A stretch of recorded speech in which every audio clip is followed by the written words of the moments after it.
Hey everyone, I'm Joe and today I'm going to do a book review of The Wordful World is Forest by Ursula Le Guin.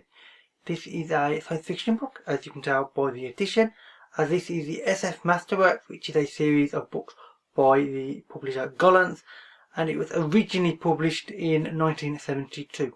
This is the sixth book in the Hainish universe, but despite being the sixth book, Le Guin herself has stated that you do not need to read the books in order.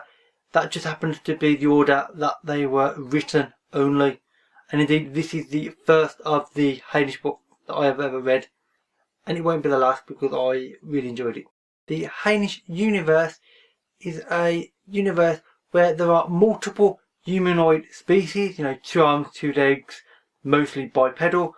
One of them is indeed called Hainish, although in this particular book, only one member of the species makes an appearance, and it's only a fairly small, fleeting role at the start of the book.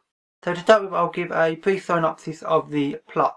Basically, it is set 4 years after the colonisation by humans on a planet that we've dubbed New Tahiti. This is a planet that is 27 years by spaceship away from Earth. And it is a planet that is covered entirely by either ocean or forest, hence the name. And this world is very important to Earth because the Earth in this future point has completely devastated our world as it is now of all natural plants pretty much. There are no trees left whatsoever and we need lumber, or at least we think we need lumber, as it is often the case.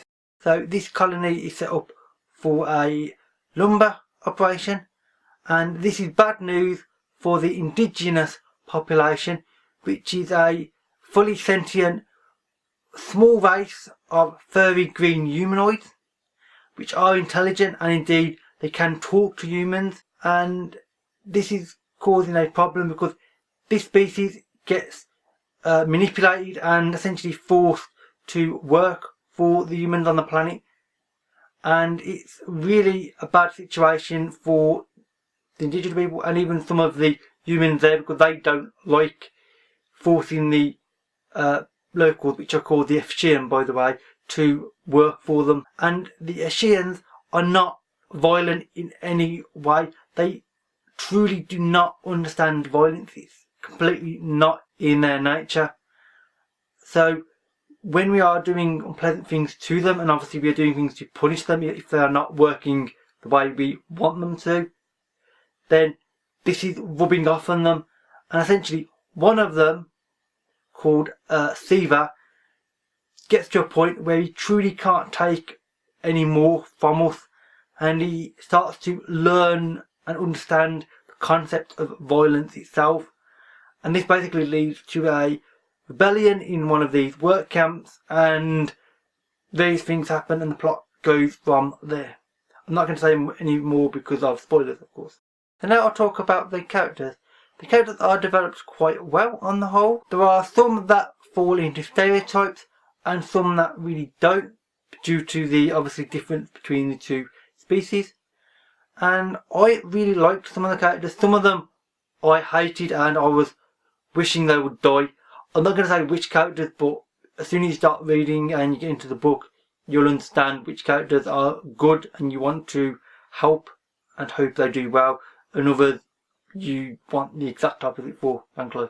One thing that I personally found quite powerful within the book was how we see and treat others and ourselves. Because what we see as normal for a human and our behaviour, we are sort of forcing that idea of normalcy onto others, in this case the Ashians, and this is not working because they may be small humanoids, but they're not human. They are a different species and their way of thinking and their entire culture is drastically different from ours in some extremely fundamental ways. And this is something that we are, as humans in the book, struggling to understand, because we just can't understand a society that is so different and frankly that is so non-violent.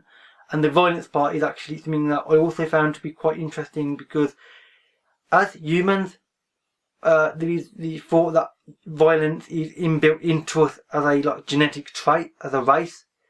But the Assyrians, it's not there apparently. They are completely non-violent in every sense.